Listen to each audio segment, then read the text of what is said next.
The Bear Jew, Paul Craig versus Johnny Walker, bro. My lord. This is going to be a fun fight. It's going to be a really fun fight. And I'm actually a little surprised here, man. I'm a big Johnny Walker fan. I'm also a very big Paul Craig fan. I'm surprised to see Johnny Walker be the favorite here.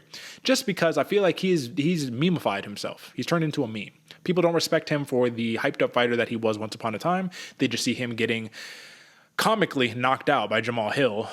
They see him doing the worm and dislocating a shoulder, right? But they also see a knockout, big, tall, athletic, knockout artist, right? I don't think people see Johnny Walker for what he is, and that is a very talented grappler who can also knock your block off, who's also an incredible athlete who's going to be really hard to take down. And what have we seen with Paul Craig recently? It takes a lot of damage in order to pull guard, in order to get the takedown, and if he does not get it, Volkan Ozdemir style, it leads to a lot of damage in the future. So you tell me, man, am I overly sold on Johnny Walker, even though he's had poor performances as of late, or is Paul Craig simply just that good? No, man. I mean, this is actually another fight where I was back and forth the entire time. Johnny Walker catches a lot of flack because he's this boisterous, flamboyant kind of character who doesn't always win the fights that he was supposed to win. He'll come in there, he can knock your block off at any point, or sometimes he just doesn't perform, and then he's getting put to sleep.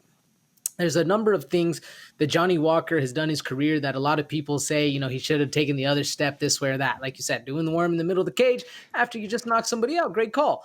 But you ended up, separating your shoulder, bad call. Paul Craig, the rough thing about him is he is so consistent that you know what he's got to do, Derek. Like you said, man, he has to pull guard. He doesn't even shoot for he does shoot takedowns, through the fight, but the majority of his takedowns are always pulling guard. And if you get caught up in that, which Johnny Walker is such a great jiu-jitsu player, wrestler, fantastic athlete, like you said, he's so explosive. I think he can avoid all of that from Paul Craig. That's very, very difficult, because then when you have that of Paul Craig and you're just consistently walking you down, trying to pull you in, trying to smother you, trying to at least get his hands on you, and you're as explosive as Johnny Walker is, you get tired, man. You have that. And whereas Paul Craig is so consistent, I feel like he's going to get Johnny Walker tired, which has been a point of contention throughout his entire career. I don't know. Are you as mixed as matched as I am on this one, Derek, or what do you think? I'm 100% completely torn on this one, because on one hand, I'm like, Paul Craig, easy win. You watch, it's like, oh my God, death, taxes, Paul Craig submission. Like it's all the times where I'm like, oh, he's not going to pull off another submission. Boom, submission. I'm like, God damn, I should have bet the house on Paul Craig right here. Until that last fight against Volkan Ozdemir, where I picked Paul Craig submission, and then what does Volkan Ozdemir do? He had to run away a couple of times, man. He had him in some nasty leg locks, but you didn't finish. You're slippery. It's no gi, man. You know what I mean? You ain't got no shirt or nothing on. Like, I just think this. Johnny Walker is not just your average fighter. Paul Craig is 6'3", a man of a man, 76-inch reach. Johnny Walker is literally a specimen of a human, 6'6", 82-inch reach, built like an Adonis, who can also knock your block off, who also has phenomenal jiu-jitsu. It's just cheat code here. Now, what is the one thing, AJ, that everybody I think can agree on? Mental fortitude. Who has it more? Paul Craig, of course. And that's the key right here. Paul Craig might be able to gut something out that we haven't seen Johnny Walker gut out recently. But then we arrive to the numbers. Minus 135 for the TKO victory for Johnny Walker. Can I see it? 1,000,000%. You pull guard the wrong way one time, you get one shot rained down on, check your chin, you're done. This is not a dude who you can play that game of let me just take a bunch of damage with. Johnny Walker's the last guy that you want to do that with, right? Even Volkan Ozdemir, I was like, God damn, Paul Craig is surviving these shots. How is he doing it? I don't think you survive those shots if you're doing it against Johnny Walker. So as much as I love Paul Craig, I have found that his offensive wrestling is not really where it needs to be. And when you're trying to wrestle a very humongous person who is a lot bigger than you, it's a lot harder. It's easier said than done. Take it from experience, man. I wrestle big guys all day. It's not fun at all. And the consequences of not getting that shot are pretty substantial. So I think if you're Paul Craig, you're working leg locks here. That's the number one thing you're working. But AJ, I'm going to let you in on a little secret. The downside to not securing a leg lock is that you have almost no other control over the other person's body, so they can just start punching your face in, no problem. Not a good thing. What other paths to victory are there for Paul Craig? That's the limiting aspect of this matchup here, is that there's very one dominant way for him to win. Johnny Walker, I just think, has way more ways to win.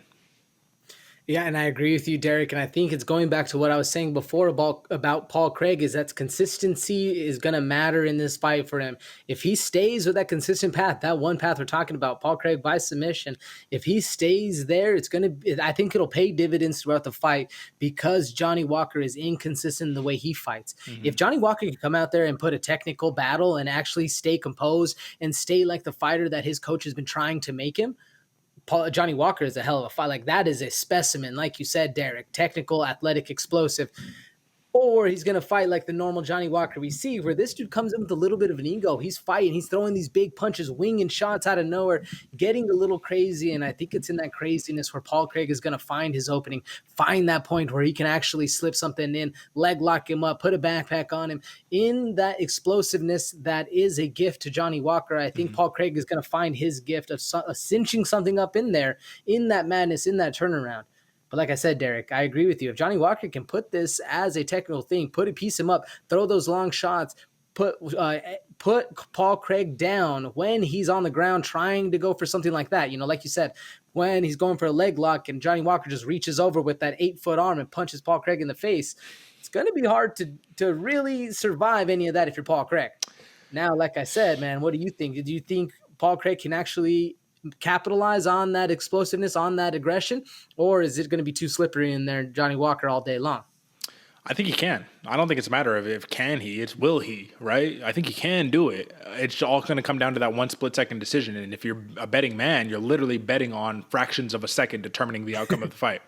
So with that being said, man, I'll cut straight to it. Give me Johnny Walker. Give me a second-round TKO against Paul Craig. Not because I want to see this happen to Paul Craig. This is one of my favorite fighters. Simply because I don't see how every aspect of this fight does not favor Johnny Walker. I think this is a terrible matchup for Paul Craig, but I think he's that game that he doesn't give a damn. You know what I mean? So give me the second round TKO. How do you see it for Paul Craig? I think Johnny Walker is actually the better fighter, but not the better fighter does not always win here, Derek. I'm taking Paul Craig, and I'm taking a first round submission. I was going to go second, but I'm going to go first round submission while they're still dry. And hopefully in Brazil, they let Johnny Walker wear a knee brace or an ankle brace or something like that. And he's got a little bit of grip going in there. You know, Johnny Walker going to be putting some lotion on before the fight, man. Grease up. Like, come on, bro. Listen, we can't have none of that. Folks, that is your UFC 283 main card. We just...